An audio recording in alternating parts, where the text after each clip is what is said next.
나는 조은재, 올해로 34이다. 사람들은 나를 보면 딱 하나 말한다. 내가 제일 먼저 성공할 줄 알았는데. 그 말에 나는 웃지도 못하고 멍하니 고개만 끄덕인다. 나는 한때 믿음이 전부였고 우정이 전부였던 사람이다. 그리고 그 믿음과 우정은 내 전부를 무너뜨렸다. 내가 어릴 때 우리 집은 넉넉하지 않았다. 아버지는 일용직으로 일했고 어머니는 작은 식당에서 서빙 일을 하셨다.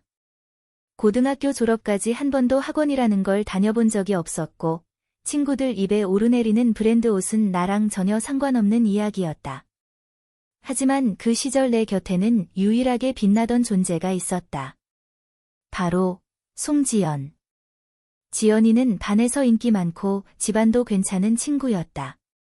항상 머리끝부터 발끝까지 말끔했고 누구와도 잘 어울리는 성격이었다. 반면 나는 조용하고 늘 끝자리에 앉아있는 아이. 그랬던 내가 지연이와 친구가 된 건 아마도 중학교 2학년 운동장에서 넘어졌던 날부터였다. 비 오는 날이었고 나는 우산도 없이 종이책을 머리에 이고 학교를 나가던 길에 미끄러져 무릎을 다쳤다. 우연히 그 장면을 본 지연이가 다가와 손을 내밀었고 그날부터 우리 사이엔 말없이 같이 다니는 사이라는 라벨이 붙었다. 그 이후로 나는 지연이의 모든 것을 따랐다. 좋아하는 노래, 입고 다니는 옷 스타일, 심지어 글씨체까지. 친구가 되고 싶었으니까. 지연이는 내게 친구 이상의 존재였다. 우상이자 목표였고 내가 절대 가질 수 없는 세계의 통로였다. 고등학교 3학년이 되던 해, 우리 집은 더 어려워졌다. 아버지가 공사장에서 큰 사고를 당해 일도 못하고 누워 계시게 됐다. 어머니 혼자 돈을 벌어야 했고 그마저도 식당이 폐업하면서 막막한 상황에 놓였다. 그때 나는 모든 걸 포기하려 했다. 대학도, 장래 희망도, 꿈도. 하지만 지연이는 그런 나를 붙잡았다. 너 꼭 대학 가야 돼. 아니, 무조건 가. 등록금? 내가 알아봐 줄게. 장학금도 있고 무이자 대출도 있어. 너 정도면 충분히 돼.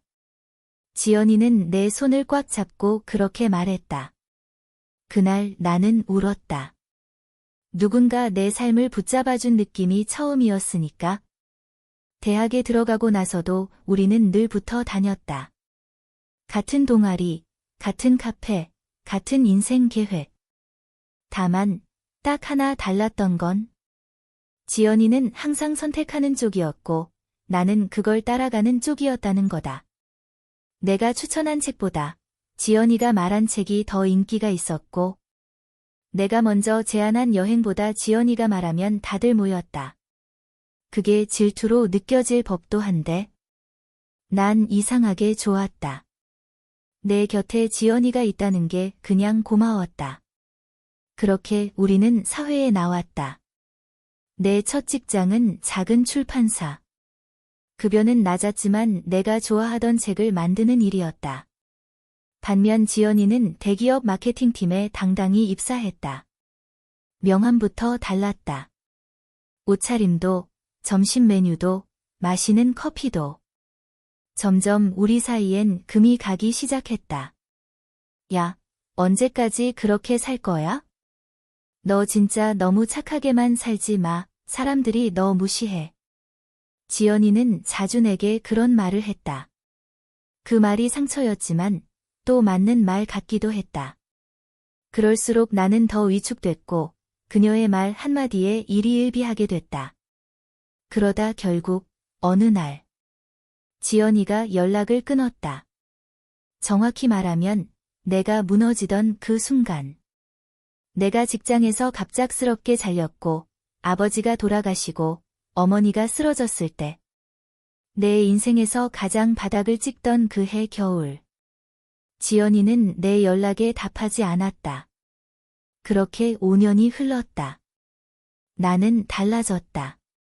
힘들게 번 돈으로 어머니 병원비를 대고 하루 세탕을 뛰며 다시 대학원에 입학했고 결국엔 내 이름을 걸고 작은 출판사를 차렸다.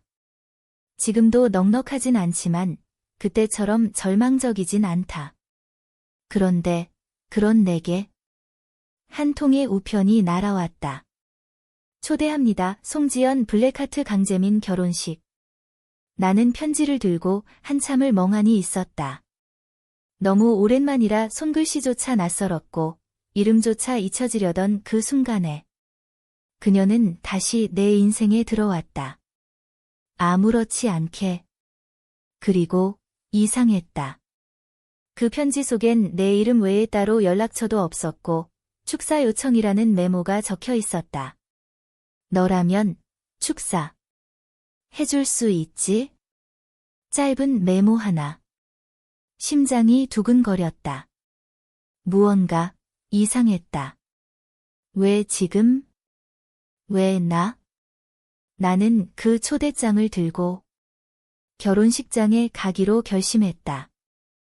결혼식은 5월 마지막 주 토요일, 서울 강남의 유명한 호텔에서 열린다고 되어 있었다. 나는 한참을 고민했다. 초대장을 손에 쥔 채 갈까 말까 수십 번은 머릿속으로 되뇌었다. 그런데도 결국 나는 정장을 꺼내 입었다. 마음속에선 오만 가지 생각이 들었다. 5년 동안 단 한 번의 안부 인사도 없었던 사람이 결혼식에 축사를 해달라며 초대장을 보낸다. 보통은 친구들에게 연락도 하고 전화 한 통쯤은 하지 않나? 이건 뭔가 이상했다. 호텔 앞에는 고급 외제차들이 즐비했다. 가장 구석자리에 조용히 차를 세우고 나는 천천히 걸어 들어갔다. 호텔 로비에 들어서는 순간 다시금 실감이 났다. 지연이는 여전히 그 위쪽 세계에 있었고 나는 그 문턱 앞에 서 있는 기분이었다. 초대장이요? 리셉션 직원이 물었다. 나는 봉투를 건넸다. 직원은 확인하더니 고개를 끄덕이며 말했다. 송지연 님 측 혼주석으로 안내해드릴게요. 네. 나는 순간 당황했다. 축사 요청이야 그렇다 쳐도 혼주석? 아, 제가 그냥 축사만 하러 온 거라. 지연님께서 특별히 부탁하셨어요. 혼주 가족처럼 가장 가까운 지인이라고요. 직원은 웃으며 나를 안내했다. 그 말이 이상하게 가슴을 찔렀다. 가장 가까운 지인. 그 말을 마지막으로 들은 게 언제였더라. 예식장 문이 열리자 웅성거림이 잦아들고 시선들이 나를 향했다. 처음 보는 사람들이 대부분이었지만 몇몇 얼굴은 익숙했다. 대학교 때 지연이와 함께 어울렸던 친구들. 그중 한 명, 경진이 내게 다가왔다. 어머, 은재야? 너 왔구나. 잘 지냈어? 응, 오랜만이야. 경진이는 멋쩍게 웃었다. 여기서 보니까 진짜 반갑다. 너 연락도 없고 SNS도 안 하니까 완전 잠수 탄 줄 알았지. 그건 너희도 마찬가지였잖아. 그 말에 잠깐 정적이 흘렀다. 경진은 말없이 웃더니 맞아. 그랬네. 미안. 하고 고개를 숙였다. 그제야 나는 눈치챘다. 내가 사라질 때 아무도 돌아보지 않았던 그 시절. 그들은 모두 알고 있었다는 걸. 혼주석에 앉은 나는 점점 긴장이 됐다. 지연이는 아직 나타나지 않았다. 예식 시작 10분 전. 한 남자가 나를 향해 다가왔다. 곧 신랑이 될 사람인 듯 정장을 차려입은 채로 고개를 숙였다. 안녕하세요. 강재민입니다. 아, 네. 오늘 축사 맡아주셔서 정말 감사합니다. 그게요. 사실 저는 아직 축사 내용도 전달 못 받았고, 아, 그건 괜찮습니다. 그쪽에 직접 준비하셨다고 들었어요. 네. 나는 그 말에 머릿속이 하얘졌다. 누가 그런 말을 했지? 지연이가 그러던데요. 은재 씨라면 꼭 해줄 말이 있을 거라고. 진심이 담긴 이야기로 축사를 준비하셨다고요. 나는 말문이 막혔다. 이건 정말 이상하다. 결혼식이 시작됐다. 현악 사중주 연주와 함께 입장하는 하객들, 플래시 세례를 받으며 등장한 지연. 그녀는 여전히 아름다웠다. 흰 웨딩드레스, 가느다란 미소, 그 모든 것이 완벽하게 연출된 영화 같았다. 하지만 내 시선은 그녀의 눈을 벗어나지 못했다. 지연은 나를 딱 한 번 바라봤다. 그리고 눈길을 피했다. 사회자가 축사를 소개했다. 다음은 신부의 가장 오랜 친구이자 진심 어린 축사를 준비해 주신 조은재 님의 축사가 있겠습니다. 사람들의 박수 속에서 나는 무대로 올라갔다. 마이크 앞에 서서 숨을 골랐다. 이 상황을 어떻게 받아들여야 할까? 무슨 말을 해야 하는 걸까? 그때 대형 스크린이 켜졌다. 내가 입을 떼기도 전에 화면에 영상이 재생됐다. 축사 조은재. 영상에는 한 여자의 목소리가 나왔다. 분명 내 목소리였다. 지연아, 너랑 나 중학교 운동장에서 처음 만났던 날 기억나? 그건 내가 대학 시절 그녀에게 썼던 편지였다. 지연이가 힘들어하던 시절, 위로하고 싶어서 녹음했던 내 음성 파일. 그걸 그녀가 가지고 있었던 거다. 너는 항상 빛나는 사람이었고, 나는 그 그림자였지만, 내가 내 곁에 있다는 게 나에겐 기적이었어. 널 만나지 않았다면 난 아무것도 아니었을 거야. 사람들은 조용해졌다. 마치 영화를 보는 관객처럼 숨소리조차 멈췄다. 나는 무대 위에서 얼어붙었다. 다 끝난 줄 알았을 때 영상은 이어졌다. 하지만 그 내용은 처음과는 완전히 달랐다. 그런데 너는 나를 이용했지. 내가 가진 마지막 자존감까지 뺏어가면서 내가 힘들 때 넌 없었고 내가 무너질 때 넌 날 외면했어. 사람들의 표정이 변했다. 지연의 얼굴은 사색이 됐다. 영상은 더 이어졌다. 너의 결혼식에 왜 내가 초대됐는지 몰랐지만 이 영상이 준비된 걸 보고 알았어. 너는 이걸로 뭘 얻고 싶었던 거야? 동정? 감동? 아니면 나를 다시 조연으로 만들고 싶었던 거야? 영상이 끝났다. 스크린이 꺼졌다. 정적이 흘렀다. 나는 마이크를 잡았다. 그리고 단 한마디를 했다. 이건 축사가 아닙니다. 그리고 무대를 내려왔다. 하객들은 웅성거리기 시작했다.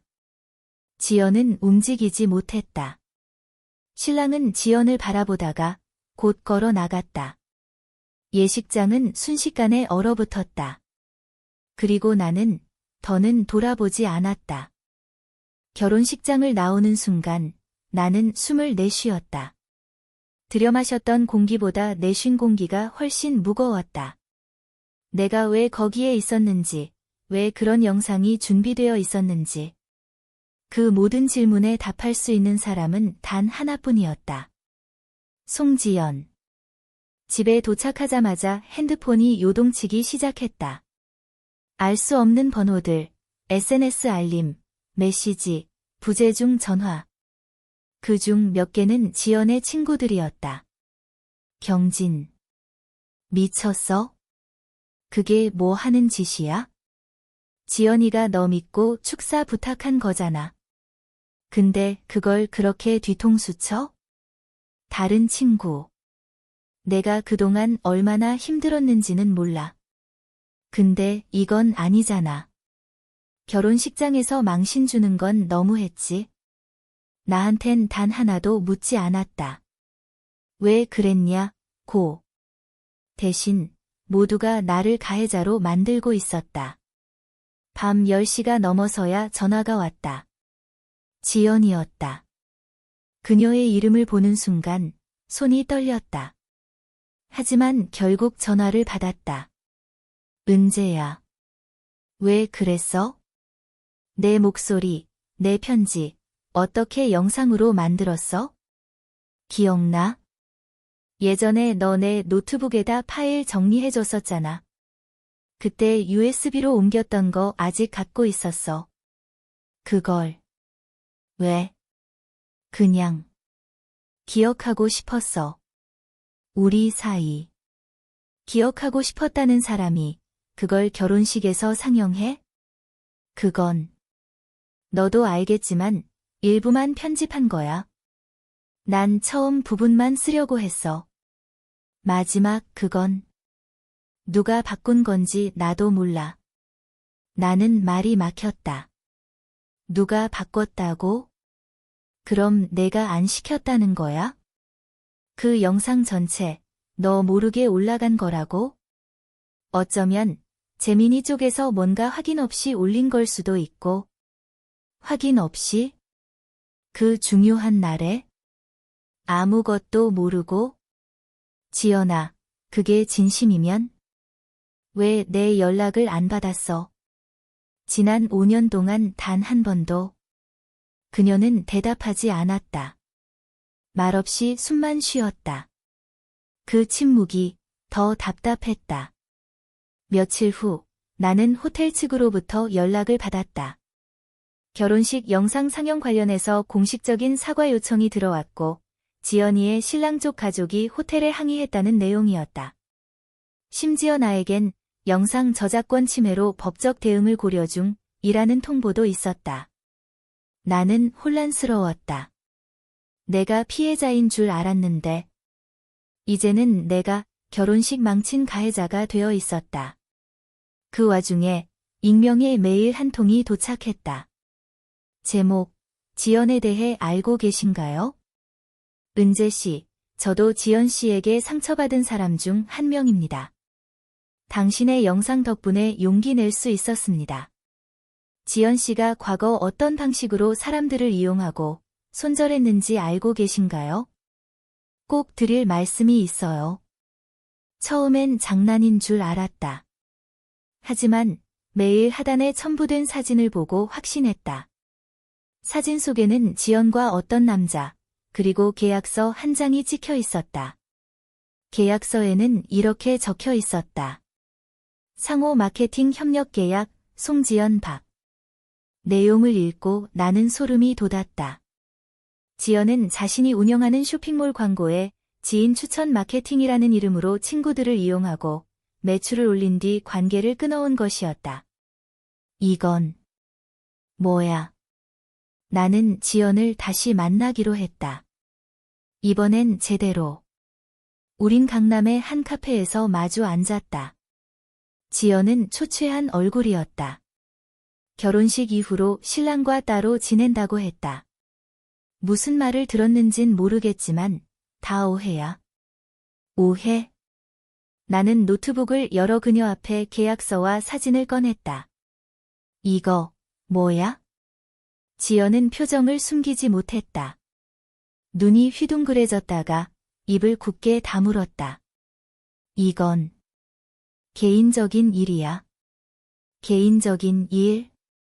내가 친구들 명에 빌려서 쇼핑몰 매출 조작하고 끝나면 연락 끊은 게 개인적인 일이야? 그땐 나도 힘들었어. 너만 힘들었니? 내 목소리가 떨렸다. 카페 안이 조용해졌다. 우리는 시선을 끌고 있었다. 그때 내가 무너질 때 넌 어디 있었어? 한마디라도, 한 통이라도 연락 줬으면? 이렇게까지 안 했어. 너한텐 내가 그냥 너의 성공서사에 필요한 배경이었지? 아니야. 난 너랑 진짜 친구였어. 그랬으면 결혼식에 날 그렇게 쓰지 않았어. 지연은 고개를 숙였다. 어깨가 떨렸다. 하지만 난 울지 않았다. 이제는 달랐다. 며칠 후 또 다른 연락이 왔다. 지연의 신랑이자 영상 제작을 맡은 강재민이었다. 그는 정중한 목소리로 말했다. 은재 씨, 제가 솔직히 고백드릴 게 있어요. 그 영상. 사실 지연이 부탁으로 제가 만든 겁니다. 하지만 마지막 음성 부분은 제가 추가한 겁니다. 내가요? 네, 결혼식 직전에 우연히 지연의 노트북에서 전체 파일을 봤습니다. 거기에 있던 편지들, 녹음 파일들. 그걸 보고 너무 화가 났습니다. 강재민의 목소리는 떨리고 있었다. 지연 씨가 은재 씨를 어떻게 대했는지 그날 알게 됐어요. 사랑하는 사람인데 그걸 알고도 그냥 지나칠 수가 없었습니다. 결혼식장에서 공개한 건 제 방식의 복수였고 동시에 제 방식의 사과였습니다. 나는 말을 잃었다. 결국 결혼식 날 모든 반전은 지연의 신랑에 의해 이뤄진 일이었다. 강재민의 고백은 충격이었다. 결혼식 날 축사 영상의 마지막 파트를 고의로 삽입했다는 그의 말. 그건 단순한 배신이나 실수의 차원이 아니었다. 지연을 가장 가까이서 본 사람이 그날 그녀를 세상 앞에 드러낸 것이었다. 왜요? 나는 물었다. 왜 그런 선택을 했어요? 결혼식이라는 자리가 어떤 건지 모르셨던 것도 아닐 텐데요. 재민은 잠시 말이 없었다. 처음엔 지연이를 정말 사랑했습니다. 저보다 똑똑하고 주도적이고 매사에 자신감 넘치는 모습에 반했죠. 하지만 함께 할수록 뭔가 허전했어요. 그는 내게 노트북을 내밀었다. 거기엔 내가 처음 보는 폴더 하나가 있었다. 이름은 프로젝트 시작. 그 폴더 안엔 지연이 다른 사람들과 주고받은 이메일, 계약서, 심지어 친구들의 프로필을 분석한 마케팅 계획표까지 있었다. 타깃 인물, 조은재. 감정적 의존도 높음, 충성도 최상. 필요시 감동 유도 콘텐츠 활용 가능. 브랜드 스토리, 순수하고 헌신적인 친구, 역할로 최적화. 나는 숨이 막혔다. 나라는 사람이 그녀의 계획 속에 감정 자산으로 들어가 있었다. 그게 진짜 지연이었어요? 나는 되물었고 재민은 고개를 끄덕였다. 그래서 결혼식 날 그걸 세상에 보여주고 싶었어요. 저만 당할 수는 없으니까. 며칠 뒤 나는 모든 자료를 정리했다. 그간의 녹음, 계약서 사진, 메일, 영상 캡처까지. 그리고 한 통의 고소장을 작성했다. 지연을 상대로는 명예훼손 및 개인정보 유출. 결혼식 업체에는 동의 없는 음성 영상 사용. 그리고 그녀가 쇼핑몰 마케팅으로 이용했던 친구들까지 연대하여 공정거래법 위반 및 허위 광고 혐의로 고발을 준비했다. 하지만 그 와중에 뜻밖의 인물이 연락을 해왔다. 은재 언니? 저 윤주예요. 윤주는 나보다 3살 어린 후배였다. 대학 시절 지연이와 나 모두가 아꼈던 동아리 후배. 한때는 지연이와 거의 자매처럼 붙어 다녔지만 어느 순간 연락이 끊겼던 아이였다. 언니가 이 일로 고생하고 있다는 얘기 듣고 연락드렸어요. 사실 저도 말 못했던 게 있어서. 윤주는 손에 들고 있던 오래된 노트 하나를 꺼냈다. 이건 제가 동아리 시절 몰래 쓴 일기예요. 지연 언니랑 언니 사이에서 있었던 일들 다 기록해뒀어요. 그땐 나서기 무서웠지만 이제라도 드릴게요. 그 일기장에는 충격적인 내용이 적혀 있었다. 지연이 조은재를 일부러 소외시켰던 장면. 조은재를 가난하고 착한 애로 만들기 위한 전략. SNS 계정들을 이용해 은재의 미담을 조작한 흔적들. 친구들의 평가를 유도하며 은재를 간접적으로 활용해 브랜드 스토리를 쌓은 일들. 너도 알았구나. 내가 힘없이 말하자 윤주는 울먹이며 고개를 끄덕였다. 미안해요, 언니. 저도 그때는 언니가 너무 착해서 이용만 당하는 것 같아서. 근데 지연 언니가 워낙 무섭게 몰아붙여서 나는 윤주의 손을 잡았다. 늦지 않았어. 지금이라도 와줘서 고마워. 이제 조각들이 모였다. 지연의 마케팅 계획표. 윤주의 일기장. 재민의 고백. 나의 원본 음성 파일. 나는 이걸 모아 지연의 SNS와 연결된 작은 폭로 페이지를 만들었다. 이름은 당신이 아는 그녀는 누구입니까? 첫 페이지에는 아무 설명 없이 영상 하나만 올렸다. 결혼식 날 상영된 영상의 편집 전 버전이었다. 내가 그녀에게 보냈던 진심, 그리고 그녀가 그것을 어떻게 뒤틀었는지를 보여주는 5분짜리 편집본. 그 영상이 올라가자 반응은 폭발적이었다. 이거 실화야? 나 이 여자 쇼핑몰에서 옷 산 적 있어? 뭔가 이상하더라니. 내 친구도 비슷한 거 겪었어. 인플루언서들이 다 이런 식으로 사람 끌어모으는 거였어? 축사 영상 본 사람인데. 진짜였네. 그렇게 한밤 사이 그녀의 쇼핑몰은 운영 중단 상태로 바뀌었고 후원하던 브랜드들도 하나둘 손절을 시작했다. 그리고 지연에게서 마지막 메시지가 왔다. 송지연. 너 진짜 이럴 거야? 다시 돌아갈 수 없어도 이건 너무하잖아. 그만해줘. 부탁이야. 나는 답하지 않았다. 이건 내가 시작한 게 아니라 그녀가 오래전부터 만든 이야기였고 나는 이제 그 조연을 내려놓았을 뿐이다. 지연의 마지막 메시지 이후 나는 그 어떤 답도 하지 않았다. 더는 말이 필요 없었으니까. 이번만큼은 내가 얼마나 착한 사람인지를 증명하지 않아도 됐다. 나는 착한 사람이 아니라 단지 내 몫의 존엄을 되찾고 싶은 사람이었다. 그녀의 결혼식 이후 한 달. 온라인에는 아직도 그날의 영상이 회자되고 있었다. 결혼식에서 폭로당한 신부, 알고 보니 감정 마케팅의 달인이었다. 진짜 친구를 조연으로 만든 여자, 사이다 맞고 퇴장. 실시간 후일담 피해자들이 증언한 그녀의 민낯. 사람들은 쾌감을 느꼈고 동시에 경각심을 가졌다. 무조건 예쁜 말만 하는 사람을 믿지 않게 되었고 관계란 게 포장된 진심일 수 있다는 걸 알아가기 시작했다. 나는 그걸 보며 안도의 한숨을 쉬었다. 하지만 아직 끝나지 않았다.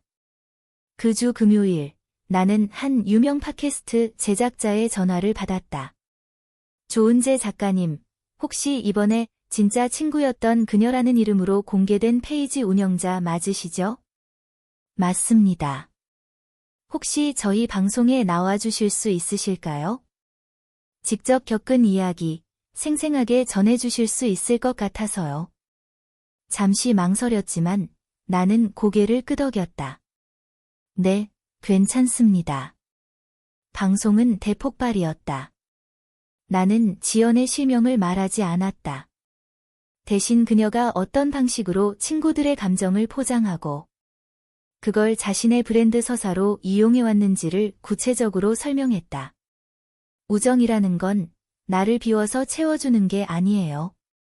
진짜 친구라면 내가 비어갈 때 함께 채워주는 사람이어야 하죠. 그 말이 나가고 댓글창이 뒤집혔다. 찢었다. 말 한마디에 심장이 덜컥. 친구에게 자꾸 이용당하는 느낌 드는 사람들, 제발 이거 봐라. 진심은 설명 없이도 느껴진다. 이건 그냥 명언이다.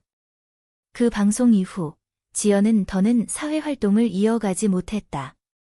운영하던 쇼핑몰은 폐쇄되었고 브랜드 협찬도 모두 종료되었으며 심지어 결혼조차 무산되었다. 며칠 후 나는 다시 강재민에게 전화를 걸었다. 지연 씨는 어떻게 됐나요? 그는 담담하게 말했다. 결혼은 파기했습니다. 처음엔 미련이 있었지만 진짜 사랑이었다면 그 사람의 과거까지 끌어안았겠죠. 하지만 난 사랑이 아니라 조작된 이미지에 속았던 거였어요. 그럼 괜찮으세요? 네, 지금은 자유롭습니다. 그리고 당신 덕분이에요. 그 말에 나는 잠시 눈을 감았다. 세상이 뒤바뀌는 순간에도 누군가는 조용히 무너지고 있었다는 걸 이제야 실감할 수 있었다.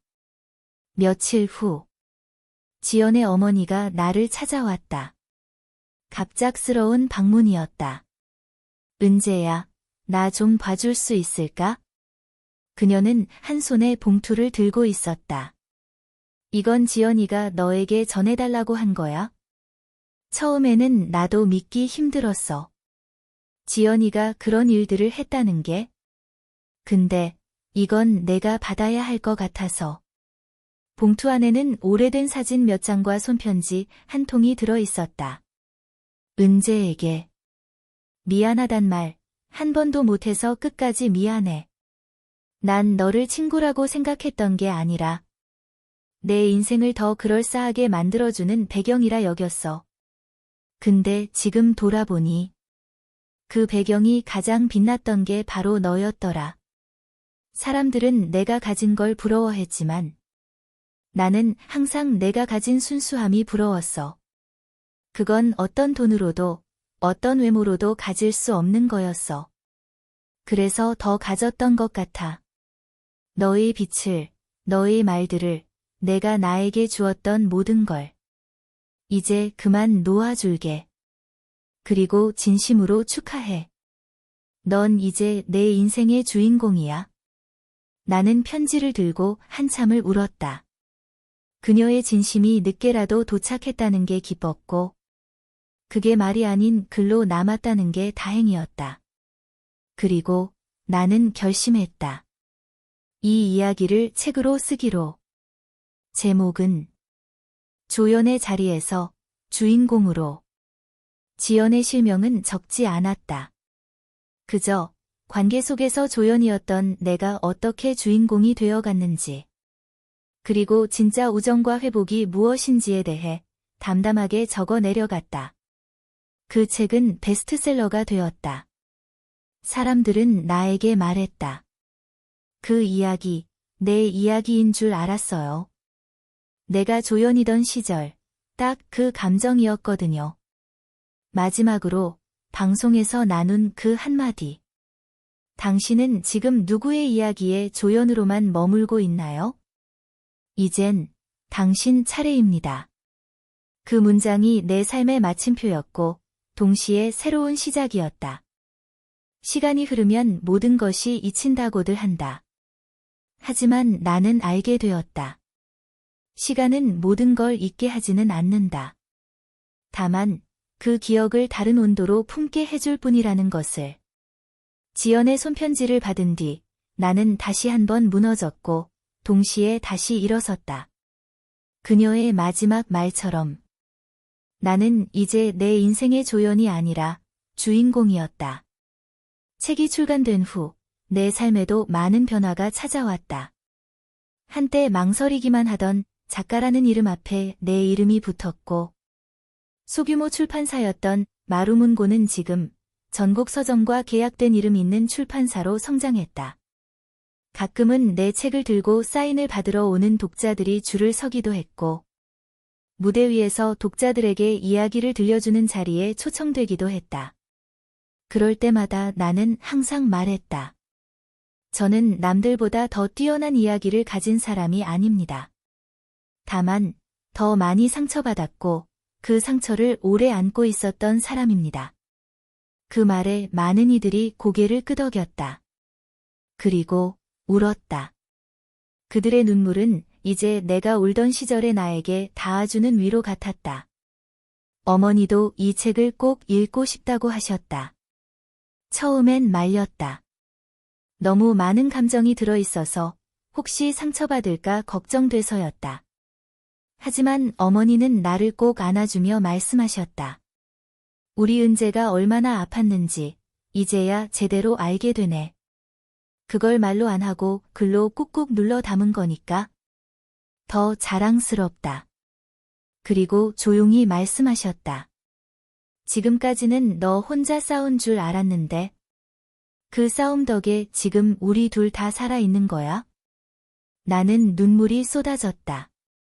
어릴 적부터 내 삶은 어머니와의 동행이었다. 무릎이 깨져 돌아온 날엔 항상 약솜이 있었고 입시에 실패한 날엔 아무 말 없이 끓여준 라면 한 그릇이 있었다. 세상이 등을 돌려도 어머니만은 내 편이었다. 그리고 또 하나의 변화. 나는 내게 쓴 손편지를 모아 또 다른 책을 준비하기 시작했다. 이번엔 독자들에게 보내는 편지였다. 우리는 모두 누군가의 조연이었다. 라는 제목으로 말이다. 그 책의 첫 문장은 이렇게 시작한다. 그 시절 내가 사랑했던 그 사람은 나를 사랑하지 않았다. 하지만 나는 여전히 나를 사랑해야 했다. 지연에 대한 생각은 이제 많이 흐려졌다. 그녀를 용서했냐고 누군가 묻는다면 나는 이렇게 대답할 것이다. 용서는 이해가 아니라 거리다. 내가 너를 용서한 건 다시 가까워지기 위함이 아니라 더 이상 너에게 나를 잃지 않기 위해서였어. 지연은 이후 SNS도 접었고 조용히 해외로 나간 것으로 들었다. 어떤 이들은 그녀가 도망쳤다고 말했고 어떤 이들은 새 출발이라 말했지만 나에게는 둘 다 상관없었다. 그녀가 어디에 있든 나는 더 이상 거기 없었으니까. 가끔씩 무대 아래에서 울고 있는 독자들을 보면 과거의 내 모습을 본다. 조연으로서 서운해하고 인정받지 못해 서럽고 누군가의 한마디에 무너졌던 나. 그때 나는 이렇게 말해준다. 당신은 절대 작지 않았어요.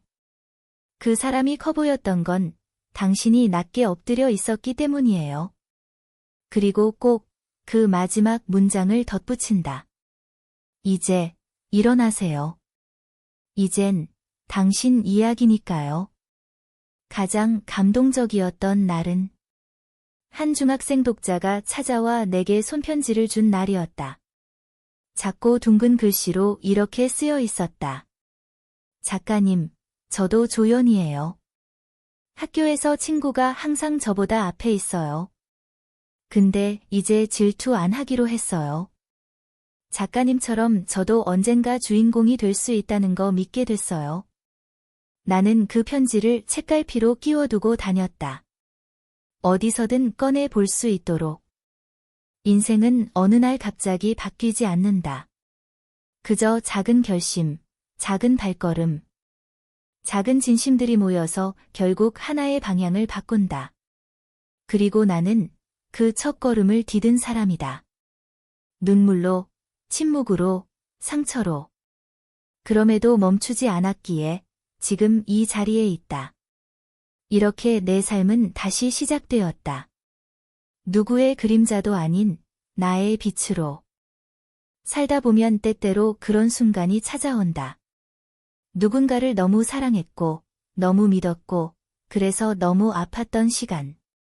그때의 나를 돌아보면 한없이 작고, 어리석고, 또 순수했다.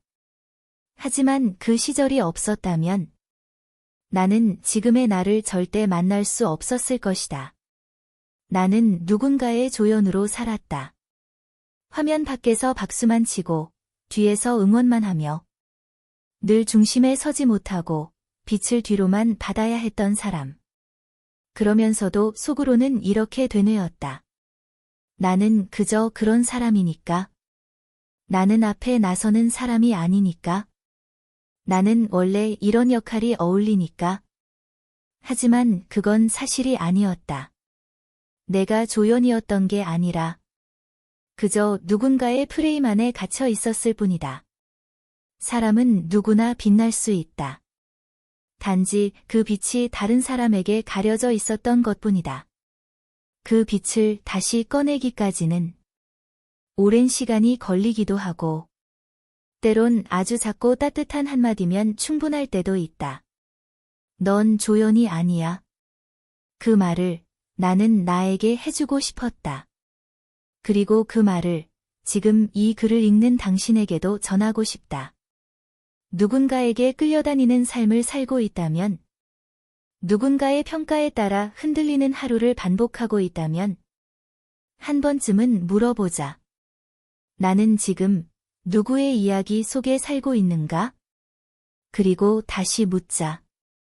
이제는 나만의 이야기를 시작해도 되지 않을까? 지연은 나에게 상처였다.